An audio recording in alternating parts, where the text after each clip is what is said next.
Sebelum Anies jadi gubernur, dia juga banyak janji dan garansi. Tapi begitu terpilih, banyak ngelesnya. Anies jadi pengkhianat atas janjinya sendiri. Kalau mau kasih garansi, silakan suruh Anies siapkan panggung yang megah seperti saat konferensi pers di depan gedung KPK. Suruh Anies yang ngomong langsung bahwa HTI dan FPI akan selamanya jadi ormas terlarang. Dan Anies harus ucapkan ini tepat langsung di depan Rizik. Berani nggak? Kalau tidak berani, jangan banyak bicara, apalagi jualan garansi. Ini cuma seperti garansi permen karet yang ujung-ujungnya bakal pahit.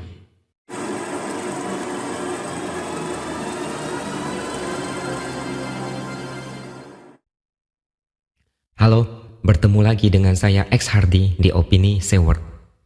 Tiba-tiba saja, tak ada angin, tak ada hujan.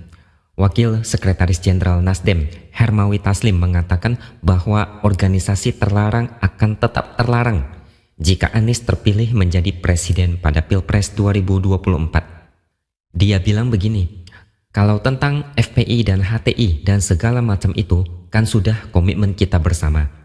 Jangankan Anies, orang lain pun yang jadi menteri, yang jadi presiden Nasdem akan pasang badan supaya organisasi-organisasi terlarang itu tetap dilarang.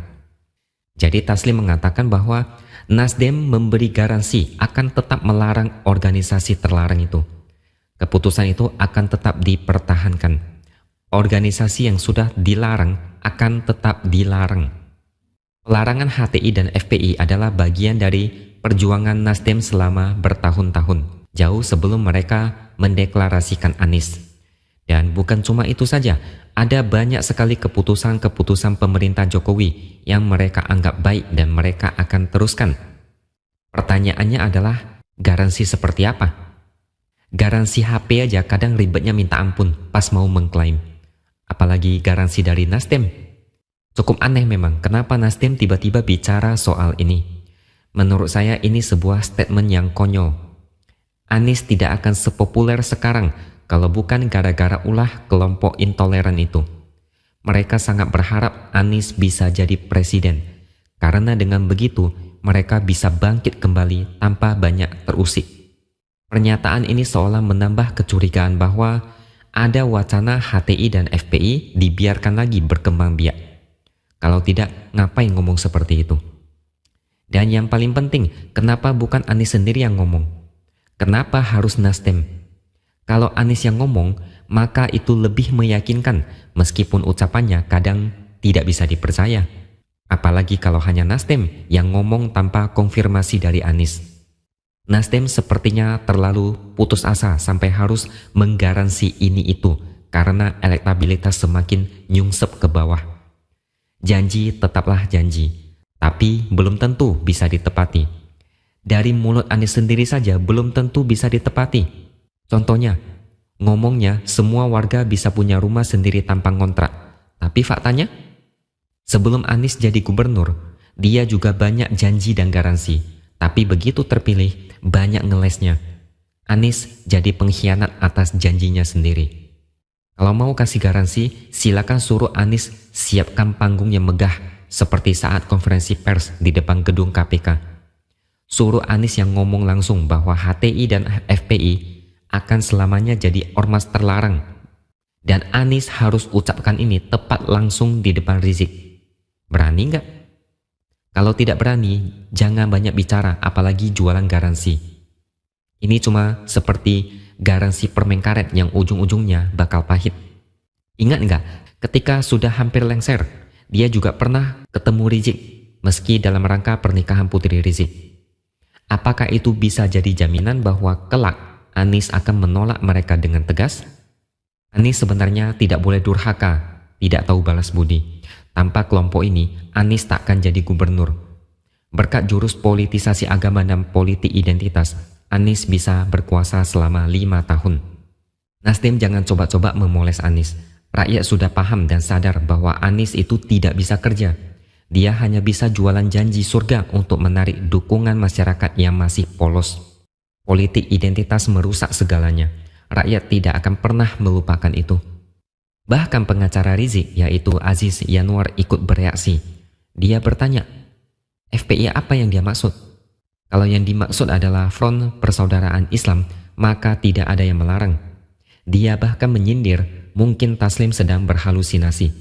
Aziz langsung mengkritik Taslim, suka berhalusinasi dan over superior, dan memintanya untuk tetap membumi dan tidak asal bicara. Belum berkuasa sepenuhnya, tapi sudah sedemikian rupa kelakuannya. Ternyata pelan-pelan sikap antagonis Nasdem mulai menuai hasil.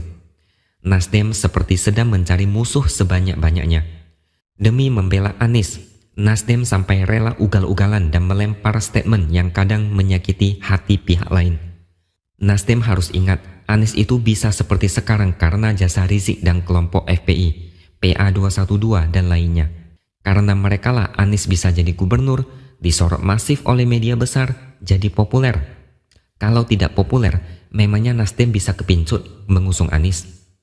Tanpa Anies, Nasdem mau usung siapa? Nasdem bakal langsung tenggelam saat ini juga. Nasdem juga tidak boleh mengubur sejarah bahwa di Pilkada DKI Jakarta terjadi politik identitas yang dipakai kelompok jahat demi memenangkan Anies. Pada akhirnya, tidak akan ada yang mau percaya dengan klaim tentang pelarangan organisasi terlarang, bahkan meskipun itu diucapkan dari hati yang terdalam. Publik sudah terlanjur sakit hati dikibulin oleh Anies. Pengibulan yang dilakukan Anies semasa jadi gubernur sudah sangat parah dan tidak bisa dimaafkan lagi.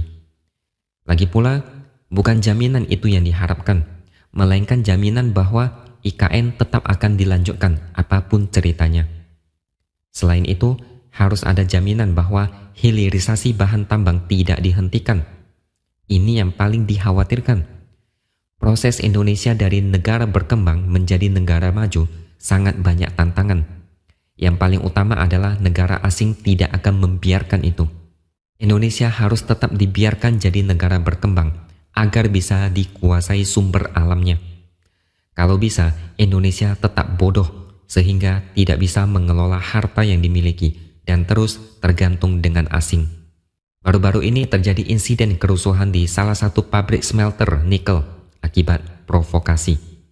Kalau saya lihat, ini bukan terjadi begitu saja. Pemerintah sudah memulai stop ekspor bahan mentah. Negara luar, terutama Eropa, meradang dan marah. Silakan kalian simpulkan sendiri. Biasanya yang mereka lakukan adalah menyiapkan atau mendukung sosok yang antitesis dengan pemerintahan sekarang.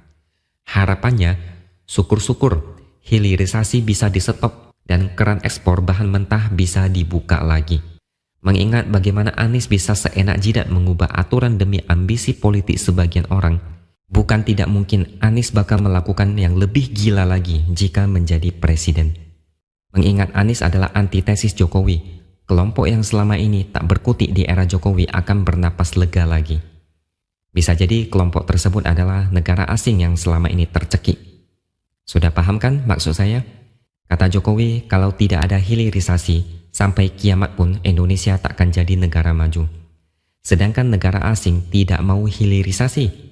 Ada dua kepentingan besar yang bentrok. Silakan kalian renungkan sendiri, apakah Anies bisa dipercaya atau tidak. Lagi pula dulu ada video lawas, di mana Anies pernah mengatakan akan menindak tegas kelompok intoleran. Nyatanya sekarang apa? Silakan nilai sendiri. Sekian opini dari saya, subscribe channel ini dan jangan lupa berikan komentar Anda. Kita akan berjumpa lagi di lain kesempatan.